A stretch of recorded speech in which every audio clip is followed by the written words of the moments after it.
That's all. Very good point. Shri Asauddin Owaisi. बहुत बहुत शुक्रिया सर। स्पीकर सर, मैं ये वक्फ तरमीमी बिल की मुखालिफत में खड़ा हुआ हूं। किसी एक शायर ने बड़ा अच्छा कहा था, जब भी ज़मीर और ज़र्फ का सौदा हो दोस्तों, जब भी ज़मीर और ज़र्फ का सौदा हो दोस्तों, कायम रहो हुसैन के इनकार की तरह। सर, ये वक्फ तरमीमी बिल भारत के गयूर मुसलमानों के ईमान पर, इबादत पर एक हमला है। नरेंद्र मोदी की हुकूमत ने इस मुल्क की सबसे बड़ी अक़लियत के खिलाफ एक ऐलान जंग कर दिया, और ये जंग ना सिर्फ मेरे जिस्म पर है, बल्कि मेरी आज़ादी पर, मेरी समाजी और माशी मार्जिनलाइजेशन पर है, मेरी शहरियत पर है, मेरे मदरसे, मस्जिदों, खानखाहों और दरगाहों को निशाना बनाया जा रहा है। और ये हुकूमत सच्चाई को नहीं बयान कर रही है कि ये तरमीमी बिल से मुसलमानों का तहफ़्फ़ुज़, तरक्की और गुर्बत का खात्मा होगा। ये सरासर झूठ है। सर, अगर आप आइन के आर्टिकल 14 को देखेंगे तो उसमें लिखा हुआ है इक्वल प्रोटेक्शन। अब आप देख लीजिए सर कि हिंदू, सिख और जैन को और बौद्ध को उनके एंडोमेंट में तहफ़्फ़ुज़ मिलेगा, क्योंकि उनका एंडोमेंट का यूजर बरकरार है और उनका एडमिनिस्ट्रेशन उनके हाथ में होगा।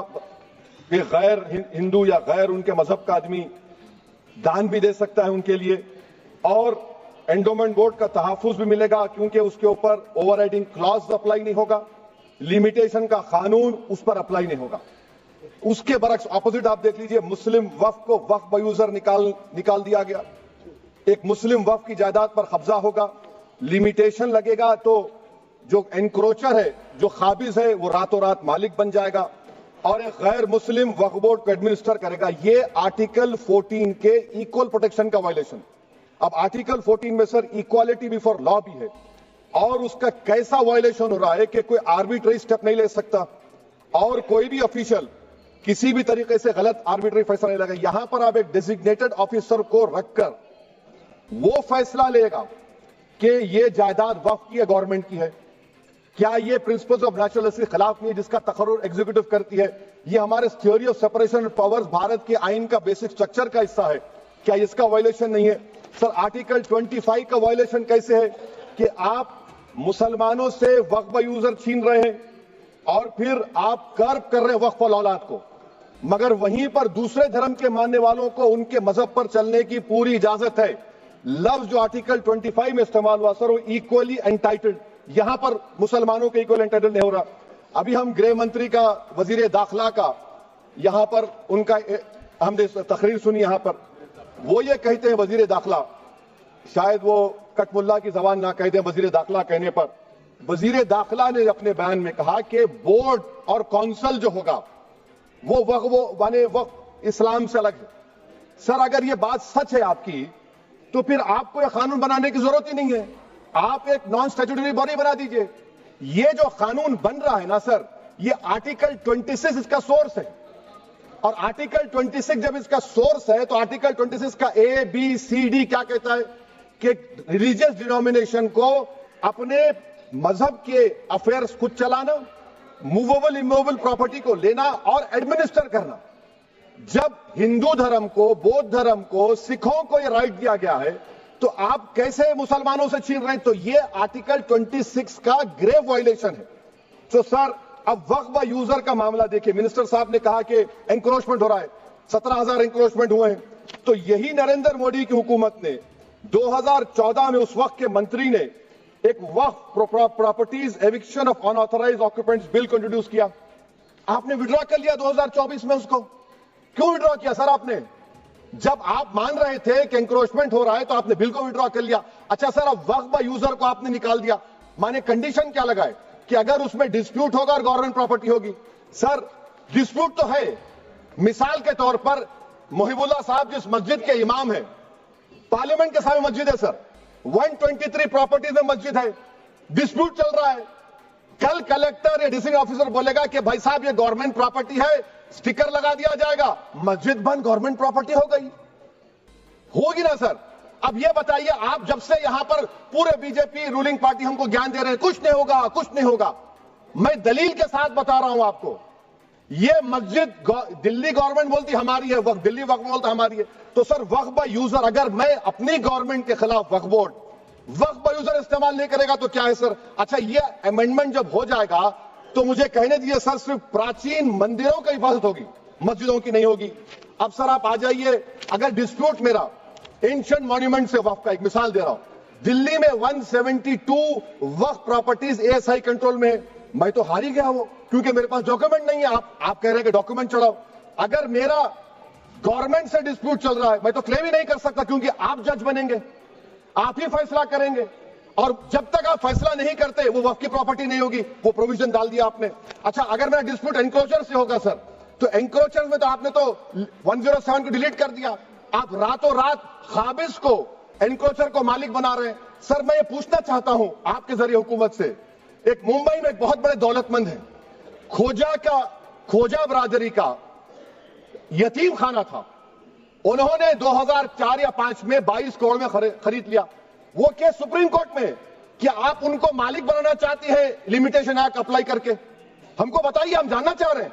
और सच्चर कमेटी ने सर 2007 में कहा कि दिल्ली के 123 प्रॉपर्टीज की मार्केट वैल्यू 6000 करोड़ की।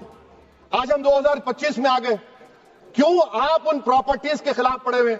1976 में उस वक्त के वजीर आजम इंदिरा गांधी लेटर लिखा, इसको आप दे दीजिए, मगर आप उसको मानने को तैयार नहीं है। तो सर और एक जो झूठ फैलाया जा रहा है, management empowerment efficient development, sir this bill takes any management from the hands of Muslims, this empowers the waqf in comparison to any other stakeholder, takes away the efficiency of administration and hampers development.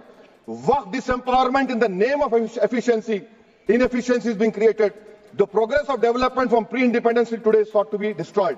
Sir अभी हमारे home minister साहब ने फजल पुकाया case का जिक्र किया। Sir मैं आपसे गुजारिश करूंगा कि होम मिनिस्टर जरा अच्छे लोगों को रखकर इंफॉर्मेशन ले। फजल पुकाया का ऑबिटर क्या है? इट इज ऑबिटर, वो रेशो डिसोडेंडाई नहीं है जो आपने कहा है।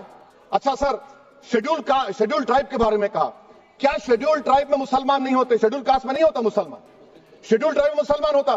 तो क्या आर्टिकल 25 मेरा चला गया, आर्टिकल 26 चला गया, आर्टिकल 14 चला गया, 15 चला गया, 29 चला गया? लक्षद्वीप का एक मुसलमान एमपी है, क्या उसको राइट नहीं है क्योंकि ट्राइबल है? क्या कह रहे हैं आप? इस ऐवान को क्यों गुमराह कर रहे हैं आप शेड्यूल ट्राइब के नाम पर? सर और एक चीज जो आपको बता रहा हूं सर, अब आप जब आर्टिकल 26 से मेरा सोर्स है, तो आप सेंट्रल वक्फ काउंसिल में 22 में से 10-11 आप नॉन मुस्लिम को बना सकते हैं। रिलीजन न्यूट्रल आपने कह दिया, और आप बनाएंगे, क्यों बनाएंगे आप? स्टेट वक्फ बोर्ड में 7 नॉन मुस्लिम होंगे और 4 मुसलमान क्यों होंगे? क्योंकि आप लॉ में 95 में डायरेक्ट मैनेजमेंट में ले सकते हैं 5 साल के लिए। आप वक्फ बाय यूजर को आप कलेक्टर डिस्ट्रिक्ट ऑफिसर बोलेगा ये वक्फ की प्रॉपर्टी नहीं है, तो वो वक्फ बोर्ड खामोश बैठ जाएगा, कुछ एक्शन ही नहीं लगा, क्योंकि वो आपके प्यादे हैं। अच्छा, जब आप नॉमिनेट करेंगे सर मैं मोदी गवर्नमेंट के खिलाफ नो कॉन्फिडेंस ला सकता हूं, मगर वक्फ बोर्ड का चेयरमैन जो नॉमिनेट होगा उसके खिलाफ नो कॉन्फिडेंस नहीं ला सकते, हम बिल्कुल नहीं ला सकते। क्या मजाक है बताइए आप? ये डेमोक्रेसी है। नॉमिनेट भी स्टेट गवर्नमेंट करेगी, वो अगर डिक्टेटर बन जाएगा जैसा आज भारत में हो रहा है, तो वो भी नहीं हटेगा। कम से कम यहां पर तो इलेक्शन है, वहां पर तो आप 5 साल झेलते रहो उसको। अच्छा सर, अब ये जो क्लॉज 11 और क्लॉज 9 आप 16AA से देखिए, where the qualification of the members of the board has been limited only to 3 categories contained in 14(1)(c). Intention is very clear that the majority is to be packed with non-Muslims. So who will defend my interests, sir?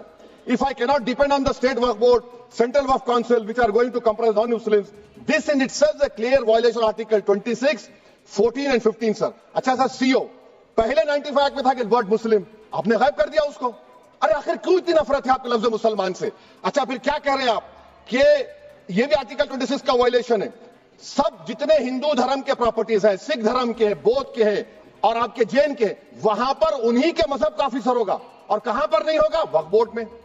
Waqf board is a pure religious institution, इसको समझने की जरूरत है। तो आप ये कर दे रहे हैं सर। अच्छा सर, आप देखिए, अब आप आ जाइए ये ट्राइब्यूनल पर। मुझे समझ में नहीं आया सर कि हमारे होम मिनिस्टर वजीर दाखिला ने क्या कह दिया कि 2013 का जो कानून है वो नहीं बनता तो हम नहीं लेके आते। मैं बड़े अदब के साथ उनसे पूछना चाह रहा हूं कि क्या उस वक्त राजनाथ सिंह साहब, अडवाणी साहब, हमारी लेट सुषमा स्वराज, ये बड़े बड़े नेता यहां बैठे थे, आपने यूनानिमस उस कानून को पास करवा दिया। कीर्ति आजाद थे उस वक्त, अब यहां बैठे हैं वो टीएमसी में। तो क्या आप गलत थे या वो गलत थे? हमको बता दीजिए, आप बता दीजिए। क्योंकि अगर अडवाणी आपके लिए बहुत बड़ा नेता है, मेरे लिए नहीं हो सकते, आपके लिए आपने पद्मश्री दिया उनको, मोहतरमा सुषमा स्वराज की जबरदस्त तकारीर का मैं कायल हूं, वो बैठकर उस 2013 को यूनानिमस पास कर दिए। मुझे कंफ्यूजन है कि क्या अमित शाह नरेंद्र मोदी बड़े हैं या अडवाणी बड़े? आपके लिए आप तय कर लीजिए। अच्छा सर, आपके tribunal sir, railway Clements tribunal, NGT tribunal, income tax, वैसे 14-15 ट्राइब्यूनल, हिंदू एंड का ट्राइब्यूनल, सबका अपील नहीं होती, रिव्यू होता है। गृह मंत्री सरकार करिए कि नहीं, रोक दिए, रोक लगा, कैसे रोक लगाते हैं? रिव्यू और अपील में तो फर्क होता है ना सर। आप ही कह रहे हैं कि पूरे कोर्ट्स में बैकलॉग है और आप अपील कर रहे हैं। अच्छा सर, रिटायर्ड डिस्ट्रिक्ट जज 95 में सिटिंग डिस्ट्रिक्ट जज था, जो एडमिनिस्ट्रेटिव कंट्रोल था सीजीआई साहब, उसको निकाल दिए। अच्छा सर, अब आप अभी हमारे मंत्री साहब ने कहा trust, sir Shri Sai Baba trust 2004, वो ये कहता है जो ऑफिसर उसमें काम करता है उसको साई बाबा का डिवोटी होने चाहिए और उसको डिक्लेरेशन लिख के देना पड़ेगा। यहां पर हो रहा तो यहां पर क्यों नहीं हो रहा? अच्छा सर, आप फिर देख लीजिए, ये आपका हो गया सर। हां, अब अमित शाह साहब ने सेक्शन 2A के बारे में कहा और उन्होंने मुझे इस बात का इकरार कर लिया कि दाऊदी बोहरा के लिए यह बनाया गया है। मगर मैं आपके जरिए से गवर्नमेंट से पूछना चाह रहा हूं, आपने तो उस प्रोवाइजो में दाऊदी बोहरा का नाम ही नहीं लिखा, आपने उनको भी थैंक यू कर दिया, उनका नाम क्यों नहीं लिखा आपने? और सर, और गवर्नमेंट क्या कर रही है? आप मुस्लिम समाज में जो बेकार किस्म के लोग हैं उनको एक रास्ता बना रहे हैं, एग्जिट दिखा रहे हैं कि तुम्हें वक्त से बचना है तो तुम्हें ट्रस्ट बना लो। ये क्या कर रहे हैं सर आप? कम से कम उन दाऊदी बोहरा को आप दे देते। अच्छा sir, clause 3B section 36 clause 18 देख लीजिए, oral appointment has sought to be discontinued even though it is recognized practice in Islam. Muslim personal law has recognized oral waqf and 1937 Shariat Application Act. Sir, आप clause 39 पर आ जाइए, 5 साल के लिए मुसलमान। मैं किरण रिजिजू से पूछना चाहता हूं, सर दाढ़ी रखे तो मुसलमान प्रैक्टिसिंग है या क्लीन शेव आपकी तरह है? तो बताइए हमको, प्रैक्टिसिंग क्या होगा? अच्छा, किसी को पकड़ के मॉब लिंच कर दिया और बोले कि JSR का नारा लगाया, और वो JSR का नारा लगाया तो क्या मुसलमान रहेगा? नहीं रहेगा। या फिर देश के प्रधानमंत्री ने कहा था कपड़े देखकर पहचानो, तो क्या कपड़े देखकर आप कह देंगे? अच्छा, अगर कोई क्रिश्चियन हिंदू धर्म कबूल करता है तो क्या वो मंदिर को नहीं दे सकता प्रॉपर्टी? फिर भारत के संविधान में आर्टिकल 300 क्यों है सर? राइट टू इक्वालिटी क्यों है? फ्रीडम ऑफ रिलीजन क्यों है?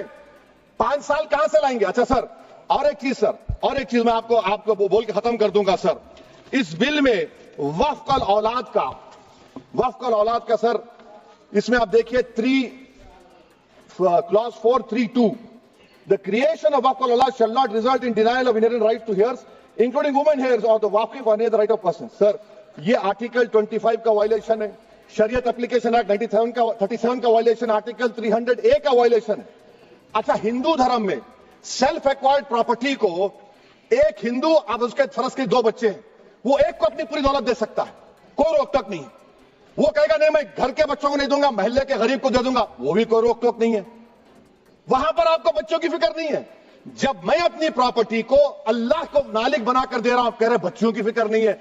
इतनी मोहब्बत आप बिल्किस बानो से दिखा देते तो आपके लिए दुआएं देती आपके लिए। तो सर, आप दूसरी बात आप देख लीजिए सर, आखिरी बात कहकर मैं अपनी बात को मुकम्मल कर रहा हूं सर। नहीं मुकम्मल कर रहा हूं। स्पीकर साहब बहुत टाइम दे दिए सर। आप देखिए, इसमें अमित शाह साहब बोले कि इतनी प्रॉपर्टीज का कब्जा हुआ, चोरी हुई, ये हुआ। सर, क्लॉज 2652A सेक्शन, अगर कोई प्रॉपर्टी बेचता है 2 साल की सजा थी, आपने क्या कर दिया? उसको 6 महीने कर दिया। नॉन बेलेबल था, आपने बेलेबल कर दिया। सेक्शन 40 की बात करते हैं। सेक्शन 40 में सर हमको जो ज्वाइंट वर्किंग कमेटी का जो नोट्स दिए, उसमें मिनिस्ट्री ऑफ माइनॉरिटी अफेयर्स ने कहा कि 30 साल में 515 केसेस सेक्शन 40 के और सिर्फ 8 लोग कोर्ट को गए। वक्फ यूजर का कानून तेलंगाना आंध्रा में है, सेक्शन 40 का कानून तमिलनाडु 63 है, आंध्र प्रदेश में 43 है। और सर आप डायरेक्शन दे रहे हैं। अच्छा, क्लॉज 4218B देखिए सर, आप रूल बना रहे हैं, कोऑपरेटिव फेडरलिज्म के खिलाफ है, इतना रूल बना रहे हैं। और आखिर में सर मैं आपको बताना चाह रहा हूं स्पीकर साहब, ये बिल का मकसद सिर्फ मुसलमानों को जलील और रुस्वा करना है, मुसलमानों को दूसरे दर्जे का शहरी बनाने का इनका मकसद है। सर, अगर आप हिस्ट्री को पढ़ेंगे तो महात्मा गांधी उस वक्त के व्हाइट अफ्रीका में सफेद फार्म अफ्रीका के कानून को महात्मा गांधी ने कहा था कि ये मेरा कॉन्शियंस इसको मानता नहीं, मैं इस कानून को कबूल नहीं करता हूं। तो महात्मा गांधी ने क्या किया, उन्होंने उस कानून को फाड़ दिया। तो मैं गांधी की तरह इस कानून को फाड़ता हूं। ये अनकॉन्स्टिट्यूशनल है सर। इस देश में झगड़े पैदा करने का काम बीजेपी करना चाहती है मस्जिद और मंदिर के नाम पर, इसीलिए मैं इसका कंडेम करता हूं और मैं आपसे गुजारिश करता हूं कि मैंने अपने 10 अमेंडमेंट दी हैं, आप इसको कबूल करिए सर, मुझे बोलने का मौका दीजिए और उस पर डिवीजन का मैं डिमांड भी करूंगा। Thank you sir.